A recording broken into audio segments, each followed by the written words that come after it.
આપણા મનમાં જે વિચારો ચાલે છે શું એ ખાલી તરંગો છે કે પછી એમાં કોઈ જબરદસ્ત શક્તિ છુપાયેલી છે?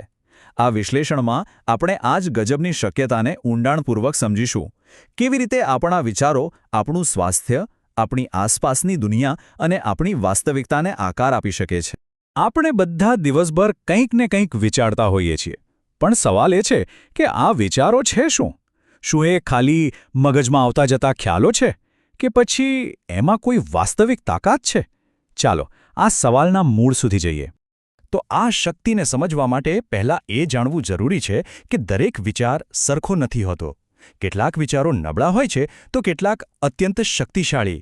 તો આ શક્તિ ખરેખર આવે છે ક્યાંથી? જુઓ, અહીં બહુ સરસ રીતે સમજાવ્યું છે. જ્યારે આપણા વિચારો આમતેમ ભટકતા હોય, વિખરાયેલા હોય, ત્યારે એની કોઈ ખાસ અસર નથી થતી. પણ એ જ વિચારોને જ્યારે એક જ જગ્યાએ કેન્દ્રિત કરવામાં આવે તો એ એક લેઝર બીમ જેવા શક્તિશાળી બની જાય છે. અને આ જે કેન્દ્રિત ઊર્જા છે ને, એને કહેવાય છે પ્રાણશક્તિ. સરળ ભાષામાં કહીએ તો આ આપણા જીવનની એ મૂળભૂત શક્તિ છે જે આપણા વિચારોમાં જાન પૂરે છે. એના વગર વિચારો કેવળ વિચારો જ રહી જાય છે. તો આખી પ્રક્રિયા કામ કઈ રીતે કરે છે? બહુ સિમ્પલ છે. સૌથી પહેલાં મનમાં એક વિચાર આવે છે. પછી આપણે પૂરા ઈરાદા સાથે એ વિચારમાં આપણી પ્રાણશક્તિ લગાવીએ છીએ. અને બસ એ ઊર્જાવંત વિચાર વાસ્તવિક દુનિયામાં પોતાની અસર બતાવવાનું શરૂ કરી દે છે. હવે આ બધી વાતો કદાચ થોડી થિયરી જેવી લાગતી હશે, બરાબર ને?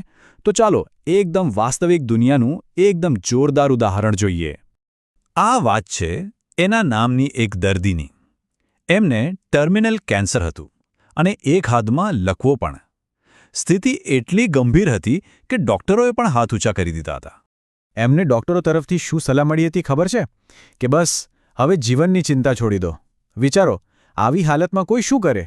પણ એનાએ હાર ન માની. એમને એક ટેકનિક વિશે જાણવા મળ્યું જેનું નામ છે આત્મસૂચન. એમાં એમણે 3 કામ કર્યા. પહેલું, મનમાં આવતા દરેક નકારાત્મક વિચારને હટાવીને સકારાત્મક વિચાર મૂક્યો. બીજું, આ કામ રોજ કર્યું, એકદમ શિસ્ત સાથે.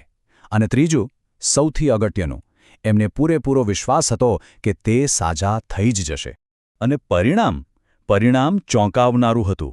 ફક્ત 1 વર્ષમાં મેડિકલ તપાસમાં આવ્યું કે એના શરીરમાંથી કેન્સર અને લકવો બંને ગાયબ થઈ ગયા હતા. જે અશક્ય લાગતું હતું એ એમના વિચારોની શક્તિએ શક્ય કરી બતાવ્યું. આ કિસ્સો એક જૂની પણ બહુ જ ઊંડી વાતને સાચી સાબિત કરે છે. યો યશ્રદ્ધા સએવ સ.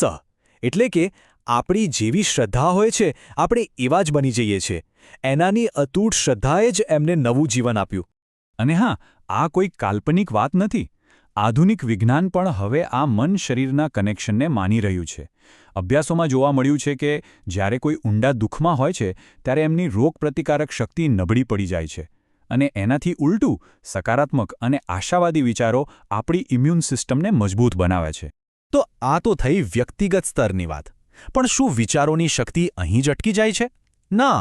આ શક્તિ જ્યારે ભેગી થાય છે ત્યારે એ આપણા આખા પર્યાવરણને, આપણી આસપાસની દુનિયાને પણ બદલી શકે છે. એક બહુ મસ્ત ઉદાહરણ છે.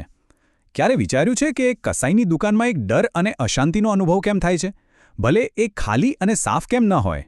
અને એ જ રીતે મંદિરમાં એકદમ શાંતિ અને દિવ્યતા કેમ લાગે છે? કારણ કે એ જગ્યાઓ પર થયેલા સામૂહિક વિચારો અને કાર્યોની ઊર્જા, એ વાઇબ્રેશન્સ ત્યાંના વાતાવરણમાં રહી જાય છે. પણ અફસોસની વાત એ છે કે આ શક્તિનો ઘણીવાર ખોટો ઉપયોગ પણ થાય છે. સ્ત્રોત મુજબ આજના મીડિયા અને સાહિત્યનો મોટો ભાગ લોકોમાં નકારાત્મકતા ફેલાવી રહ્યો છે, જે એક ઝેરી માનસિક વાતાવરણ બનાવી રહ્યો છે. તો સવાલ એ છે કે જો આપણા વિચારો આટલા જ શક્તિશાળી છે તો એના પર કાબૂ કેવી રીતે મેળવવું? એના માસ્ટર કેવી રીતે બનવું? ચાલો એનો રસ્તો પણ જોઈએ. આના માટે 3 પગલાં બતાવવામાં આવ્યા છે. પહેલું, આત્મપરીક્ષણ, એટલે કે શાંતિથી બેસીને પોતાના જ વિચારોને જોવું. બીજું, આત્મ-અનુશાસન, એટલે કે નક્કી કરવું કે કયા વિચારોને રાખવા અને કયાને કાઢી નાખવા. અને ત્રીજું, આદર્શો સાથે સંરેખણ, એટલે કે આપણા વિચારોને કોઈ સારા, ઊંચા હેતુ સાથે જોડી દેવા. આ 2 માનસિકતા વચ્ચેનો ફર્ક જુઓ.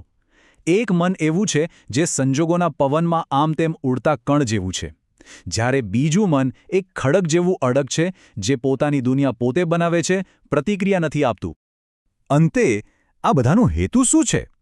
હેતુ એ છે કે આપણે એવા વિચારોને કેળવીએ જે ફક્ત આપણને જ નહીં પણ આખી દુનિયાને વધુ સારી બનાવે, અને એ સમજવું કે આ જ મનુષ્યની સૌથી મોટી શક્તિ છે. આપણા વિચારો આપણી દુનિયા બનાવે છે. તો ચાલો વિચારીએ, આજે આપણે શું બનાવીશું?